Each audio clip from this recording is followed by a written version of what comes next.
Kita semua punya tujuan, punya angan-angan kan? Tapi pernah kepikiran nggak sih? Gimana kalau tujuan jangka panjang yang kita kejar setengah mati itu ternyata malah sebuah jebakan?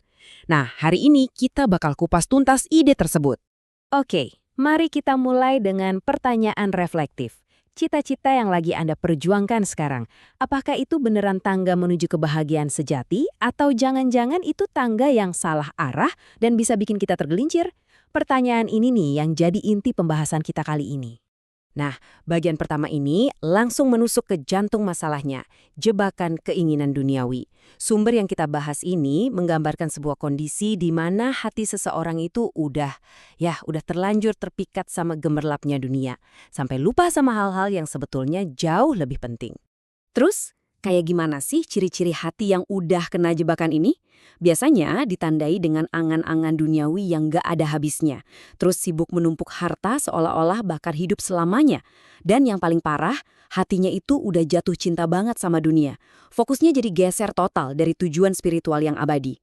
Sumber ini kemudian mengutip sebuah peringatan ilahi yang, kuat banget. Peringatan agar kita nggak silau, nggak melototin bunga kehidupan dunia. Kenapa? Karena semua kemegahan itu pada dasarnya bukanlah hadiah, tapi sebuah ujian. Oke, setelah kita tahu gejalanya, sekarang kita masuk ke bagian diagnosis. Nah, yang menarik, sumber ini nggak cuma berhenti di permukaan aja. Dia ngasih cara buat gali lebih dalam, buat nemuin apa sih akar penyebab dari semua kelalaian spiritual ini.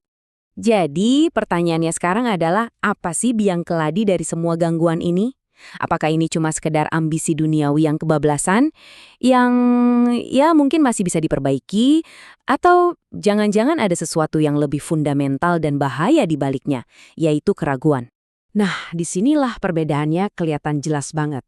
Sumber ini pakai semacam tes lakmus saat seseorang dihadapkan dengan kematian. Orang yang cuma terlena sama angan-angan, dia bakal langsung ingat akhirat dan nyesel banget sama kelalaiannya.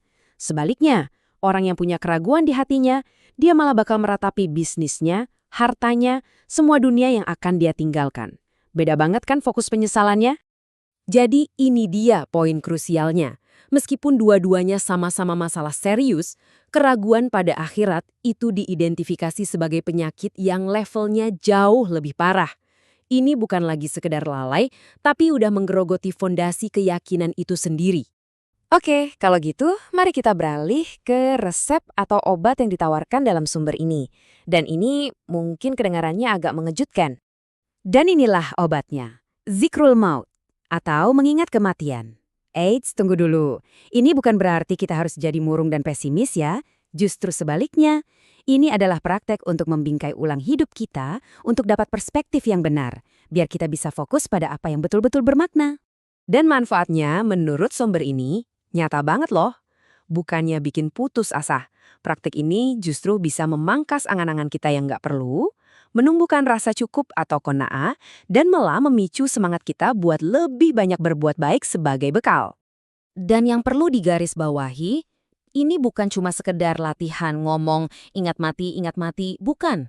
Ini adalah sebuah perenungan dari hati yang paling dalam tentang realitas dan untuk apa sebetulnya kita hidup.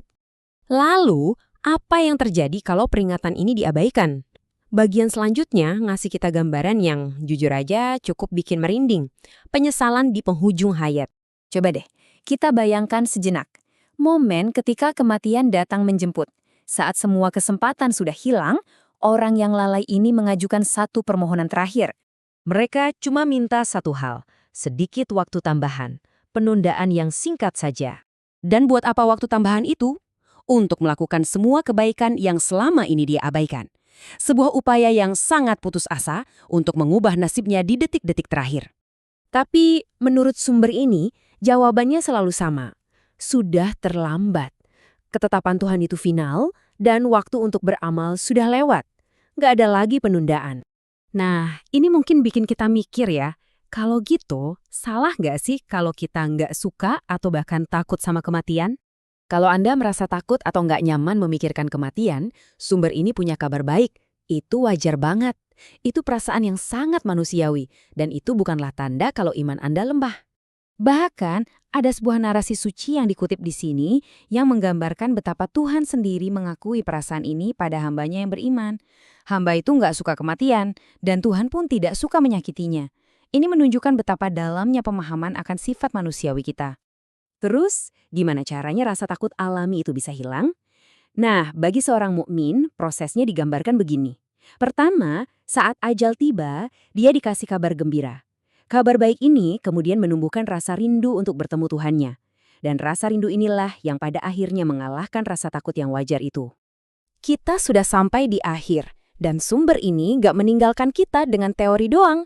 Ada sebuah nasihat yang sangat praktis, sebuah alat untuk mengubah semua renungan ini menjadi tindakan yang nyata. Jadi, setelah kita melihat jebakan angan-angan, mendiagnosis akarnya, dan menemukan obatnya, kita ditinggalkan dengan satu pertanyaan terakhir ini. Dalam keadaan apa Anda ingin dijemput oleh kematian? Coba renungkan baik-baik. Karena jawaban Anda atas pertanyaan inilah yang bisa menjadi kompas paling jujur untuk sisa hidup Anda.